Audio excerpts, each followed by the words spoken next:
Z I খান পান্না, যার সংক্ষিপ্ত নাম আমরা বেসিক্যালি উনার পুরো নামটা হচ্ছে জহিরুল ইসলাম খান। আমরা সবাই চিনি এবং রিসেন্টলি তার কিছু বক্তব্য কথা আসছে।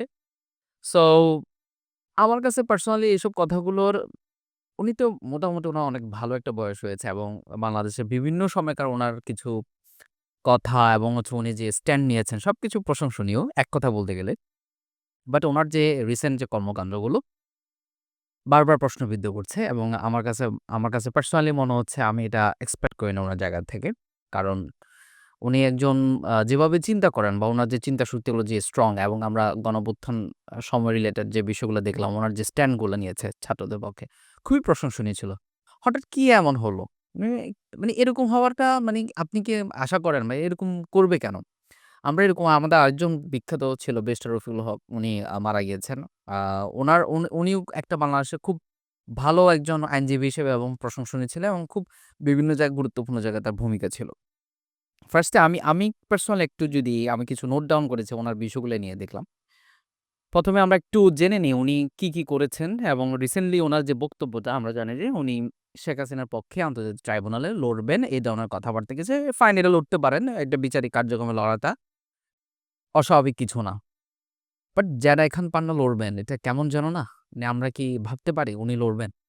উনার মতো একজন ব্যক্তি উনি আইনি পেশায় যারা রয়েছেন তারা বিভিন্ন জনের জন্য লড়তে পারেন। সেটা আলাদা বিষয়। বাট একজন তরুণ যদি ওই জায়গায় এখন লড়ার জন্য করতো বা একজন যদি মিড লেভেলে কেউ লড়তো তাহলে আজকে আমাদের তার সম্পর্কে কেমন হতো? দৃষ্টিভঙ্গি কেমন হতো? বাট আমরা যারা খান পান্নাকে যেভাবে চিন্তা করেছি ঠিক তার যখন উল্টা যে জিনিসটা পাচ্ছি সেটা আমাদের কাছে খুব কষ্টদায়ক হয়ে যাচ্ছে। এবং তার কিছু মুভমেন্টও রয়েছে এবং কথাবার্তা যে টোন বিষয়গুলা থেকে শুরু করে যারা এখন পান্না মতো মানুষগুলো কেন আওয়ামী লীগের দোসর হয়ে যাবে বা আওয়ামী লীগের পক্ষে তারা কেন কাজ করবে? পিছনে তো হিস্ট্রি ডেফিনিটলি থাকতে পারে। দেখেন আমি উনার সম্পর্কে মোটামুটি যখন গুগল করেছি, আপনারাও দেখতে পারেন গুগল করার পরে। আমি দেখেছি উনি বিভিন্ন সময় বিভিন্ন পক্ষে গিয়েছে এবং উনি 1975 এর যে এই যে ইন্ডেমনিটি একটা অধ্যাদেশ ছিল সেটার বিপক্ষে কথা বলেছে। এটা ফাইন। বঙ্গবন্ধুর সময়ে উনার কিছু আ মু আ মুভমেন্ট ছিল, বক্তব্য দেওয়ার ক্ষেত্রে উনি একই মঞ্চে বক্তব্য দিয়েছেন। এটাও আমরা স্টাডি করে পেলাম। এগুলোও ভিন্ন বিষয়। এগুলো নিয়ে আমার কোনো সমস্যা নাই। কিন্তু উনার যে রিসেন্ট যে বিষয়টা এখন উনি মামলার ব্যাপারটা বলছে অগণিত মামলা হচ্ছে। এবং এটা হচ্ছে ৩ মাসের হিস্ট্রি মানে টেনে বলল যে এটা ৩ মাসে প্রচুর মামলা হয়েছে যেগুলো গণমামলা যেগুলো আসলে বাংলাদেশের স্বাধীনতার পরে এই ধরনের হয়নি ব্যাপারটা। মানে স্বাভাবিকভাবে উনি কথাগুলো বলছেন, আপনার কাছে কি মনে হয়? উনি স্বাভাবিকভাবে কথাগুলো বলতে পারেন? ৩ মাসের মামলা, আমাকে বলেন যে হ্যাঁ, গণমামলা হচ্ছে। কিছু জায়গায় অনেকগুলো মামলার ক্ষেত্রে মানুষ যেটা আওয়ামী লীগ যে 16 ইয়ার্স এ যে কাজগুলো করেছে অনেকটা কিছুটা এই আঁচগুলো রয়েছে এবং তারা মানে মামলার ক্ষেত্রগুলো বিষয়গুলো খেয়াল করে নাই। বা এগুলা গণমামলার মধ্যে কিছু আসলে থাকে। এটা এড়িয়ে যাওয়ার কোনো সুযোগ নেই। এটা আমরা সবাই কমবেশ জানি। কিন্তু উনি পার্সোনালি যে কথাটা বারবার বলছেন যে, স্বাধীনতার পর থেকে এ পর্যন্ত আ উনি এত মামলার হিস্ট্রি দেখেন না এবং এটাকে উনি অৌকিক নিয়মের মানে একটা ক্যালকুলেশন করে বলল যে, একজন সাংবাদিক যখন প্রশ্ন করেছে, ৩ মাসের মামলা হয়েছে, তারা ১৬ বছরের মামলা এই বিষয়গুলো। এটা নরমালি আসলে ভাবা যায় না। মানে কেমন একজন বিজ্ঞ ব্যক্তি এই টাইপের কথাগুলো বলছেন এবং এমন সময় আসে বলছেন এবং উনি বলছেন যে, "আমি নিপীড়নের যারা আ নিপীড়িত তাদের পক্ষে আমি কাজ করব।" মানে শেখ হাসিনা কি নিপীড়িত? আপনি কিভাবে বলছেন? পালিয়ে গিয়েছেন। শেখ হাসিনার কোনো আসলে গায়ে কোনো ছোঁয়াই লাগে না, টাচ করা হয়নি, কিছু করা হয়নি, তাই তো? উনি পালিয়ে গিয়েছেন এবং উনি কিভাবে নিপীড়িত?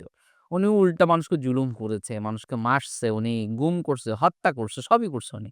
মাফিয়া এখানে কায়েম করছে। মাফিয়ার মতো ভূমিকা পালন করছে। তো উনি নিপীড়িত ছিল আপনার কাছে। এটা খুব অবাক লাগার বিষয়। যাই হোক, আ উনি মানে একটা সবচেয়ে বড় বিষয় আমার কাছে পার্সোনালি মনে হচ্ছে যে রায়হান পান্নার রিসেন্ট যে বক্তব্যগুলো এবং উনি তোফাজ্জল নিয়ে কথা বলেছে যে ঢাকা ইউনিভার্সিটির যাকে মারা হয়েছে। এটা উনি কান্না করেছেন। ইমোশনাল এটা মেক্সিমাম মানুষ ইমোশনাল হয়ে গেছে যে মব জাস্টিস এর ব্যাপারগুলো কথা আসছে এবং আমরা এগুলো নিয়ে কথা বলেছি। এগুলো আসলে ঠিক হয়নি। উনার ইমোশনাল টাচ থাকতে পারে। এখন উনাকে আসলে কেউ প্যাট্রোনাইজ করছে কিনা সেটা আলাদা বিষয়। এই টাইমগুলোতে আসলে আওয়ামী লীগের তো হাজার লক্ষ কোটি টাকা আছে একেকজনের কাছে। এখানে প্যাট্রোনাইজ করতে পারে। আমরা জানি না। কিন্তু উনার মতো মানুষ প্যাট্রোনাইজড হবে এটা আমাদের কল্পনার বাহিরে এবং আমরা চিন্তা করতে পারি না। যারা এখানে পান্নার মতো বিষয়। দেখেন বরিশালে জন্মগ্রহণ করা একটা মানুষ যখন তার বাড়িতে অনেক হিস্টোরিক্যাল পারসন গুলা যেত এবং তার আ শেরেবাংলা ফজলুল হকের সাথে মানে কানেক্টেড সবকিছু মিলে তার পরিবারে একটা বাড়তি একটা এখানে আমাদের বাংলাদেশ হিস্ট্রিতে আমি যদি বলি হিস্ট্রি না বললেও তার একটা এখানে সুনাম রয়েছে এবং তার একটা অর্জন রয়েছে এসব জায়গায় আসার ক্ষেত্রে এবং বর্তমানে উনি দায়িত্ব পালন করছেন, ব্লাস্টার দায়িত্ব পালন করছেন। আইন সালিসি সিকান্তের চেয়ারম্যানও ছিলেন। তো সবকিছু মিলে বার কাউন্সিলর উনি আছেন সদস্য হিসেবে। সবকিছু মিলে উনার একটা আলাদা একটা স্ট্যাটাস রয়েছে এবং আলাদা একটা সম্মান রয়েছে। সেই সম্মানগুলো উনি হারিয়ে ফেলছেন। দেখেন উনি সবচেয়ে বড় বিষয় হচ্ছে উনি পরিমণি একটা মাদকদ্রব্যের জায়গায় সেখানে পরিমণির পক্ষেও উনি কথা বলেছেন। মানে আইনি লড়াই করেছেন আরকি। সো আমার বিষয়টা হচ্ছে উনি স্বাধীনতার পরে এই কথাগুলা বলছেন। বক্তব্যগুলা অনেকটা হালকা না? কমপ্লিট হালকা। জেড খান পান্নার মতো লোকজন হঠাৎ এই ধরনের কথা বলবে কেন? এই কথাগুলো তো কোনো একটা ফিক্সড ইয়া থাকবে। এবং উনি আমি এটা আপনাকে কেন জোর গলায় বলছি, আন্তর্জাতিক একজন মানবাধিকার কর্মী হিসেবে উনার যে ভূমিকাগুলো রাখা উচিত যে উনি মানবাধিকার নিয়ে কথা বলেন। উনি কি চুরি, ভোট ডাকাতি নিয়ে কথা বলছেন? উনি কি মাফিয়া নিয়ে কথা বলছেন? গত ১৬ বছরে কোনো কথা বলেন নাই। তো উনি ৫ই মে শাপলা চত্বর নিয়ে কথা বলছিলেন? আমার জানা মতে আমি জানি না, বলেনি। তো উনি এখন তোফাজ্জলকে নিয়ে বলছেন, এখন গণমামলা নিয়ে বলছেন, যেগুলো একটা ঠুনকো ব্যাপার আপনি। মানে তোফাজ্জল একটা সিরিয়াস একটা ইস্যু। বাট আপনি গণমামলার বিষয় যে এরকম তো হতেই পারে। ১৬ টা বছর একটা রেজিম এখানে ছিল, মাফিয়া রেজিম ছিল যার গণমামলা কিছু হতে পারে। সেই গণমামলাতে আপনি আ মানি আমি যাদের বিরুদ্ধে মামলা হচ্ছে কিছু মিসম্যানেজমেন্ট থাকতে পারে। এটা অস্বীকার করার কোনো সুযোগ নেই।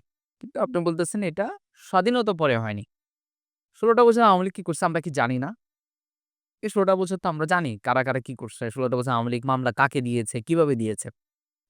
আমি যদি আরেকটা প্রপারলি ইনফরমেশন দিই, বা এই যে মানবাধিকার লঙ্ঘনের ব্যাপারে আপনার একজন মানবাধিকার কর্মী হিসেবে আপনি কোনো কথা বলেছেন? আপনার নাম তো আমরা শুনিনি। আমরা আরো বিভিন্ন জন নাম শহীদুল ইসলামের নাম শুনেছি, আদিলুর রহমান খানের মতো লোকজনের নাম শুনেছি, অনেকের কথা শুনেছি। বাট আপনার কোনো কথাই আমরা শুনি নাই কিন্তু। আপনি এখন আসছেন, কথা বলতেছেন, আপনার একটা আ রেসপেক্টের জায়গা রয়েছে। আপনি এমনিতে যখন গণঅভ্যুত্থানের সময়ও ছাত্রদের ব্যাপারে বিষয়গুলো নিয়ে কথা বলেছেন। ফাইন। এটা তো আপনার মানে আপনার একটা ভালো একটা সুনাম রয়েছে। তা আমি যখন উনার ব্যক্তিগত বিষয়ে যখন একটু ডিসকাস করি, উনি যখন মুক্তিযোদ্ধা হিসেবে দায়িত্ব পালন মুক্তিযোদ্ধা ছিলেন এবং হচ্ছে সহ-অধিনায়ক হিসেবে বরিশাল একটা সেক্টরে কাজ করেছেন। এগুলো তো অনেক কিছু। এবং উনি সার্টিফিকেটও নেন। আমি সার্টিফিকেট উনি বিলিভও করেন না। উনি এটা কথা বলেছেন। সো আল্টিমেটলি জারেখা পান্নার যে অবস্থান, সে অবস্থান থেকে এ ধরনের কথা খুবই দুঃখজনক এবং আমার কাছে মনে হয় উনি কারোর পারপাস সার্ভ করছে। এই পারপাসটা কার? আমরা জানি না। হয়তোবা সামনে প্রকাশ হতে পারে। প্রকাশ হলে আমরা দেখব আ জায়রা খাপানোর মতো লোকজন যারা আরো এখন আ আ আ কথা বলছেন এবং তারা বিভিন্ন রকম হঠাৎ করে তারা মাঠে চাঙ্গা হয়ে গেছেন যেমন মাকসুদুল হকের মতো ব্যক্তি। সো এটা আমাদের জন্য খুব মানে অ্যালার্মিং একটা ব্যাপার আমার কাছে মনে হয়। জায়রা খাপানোর মতো ব্যক্তি যদি আমাদের এই ধরনের বিষয়ে কথা বলে, উনি নিপীড়িতের পক্ষে যারা নিপীড়নের শিকার হচ্ছেন খুব আশ্চর্যজনক বিষয়গুলো। এবং উনি ডক্টর মোহাম্মদ ইউনূসের প্রচুর সমালোচনা করছে। সমালোচনা করতে পারে, এটা নিয়ে কোনো কথা নেই। সমালোচনা করাটা উনার রাইট আছে, সমালোচনা করতে পারে। কিন্তু আমার যদি শব্দচয়ন, আমি যে বলেছি আমি মানে যিনি আ নিপীড়িত বা যাকে জুলুম করা হচ্ছে তার পক্ষে। আমি শেখ হাসিনাকে কি জুলুম করা হয়েছে? শেখ হাসিনার বিরুদ্ধে এখন জাস্ট আন্তর্জাতিক বিচার করা হচ্ছে, তাই তো? আপনি এগুলো লড়বেন, ফাইন লড়েন। দেখা যাক, সেটা বিষয় না। লড়তেই পারেন আপনি। আশ্চর্যজনক শেখ হাসিনার বিরুদ্ধে শেখ হাসিনার পক্ষে এখন কেউ যে লড়তেছে এটা এবং আপনার মতো ব্যক্তি খুব ভেরি স্যাড আমাদের জন্য। আমার কাছে মনে হয় আমি আপনাকে বুঝাতে পারছি আমি কি বলতে চাচ্ছি। মানে এই ধরনের মানুষগুলো এখন বিভিন্ন জায়গায় হঠাৎ একজন আসছে। আমরা সামনে আরো কিছু দেখব। এই তো দেখতে থাকেন এবং আপনার মতামতটুকু জানিয়ে দিবেন। আমি আশা করছি আপনার মতামতের ভিত্তিতে আমি আমার পরবর্তী যে আলোচনাগুলো করব সেগুলোকে আরো বেশি আমার মনে হয় আমি তথ্যভিত্তিক করতে পারবো। আরো বেশি তাদের ব্যাপারে আমি কথা বলার সুযোগ থাকবে। সবাইকে অসংখ্য ধন্যবাদ আমার বক্তব্য শোনার জন্য।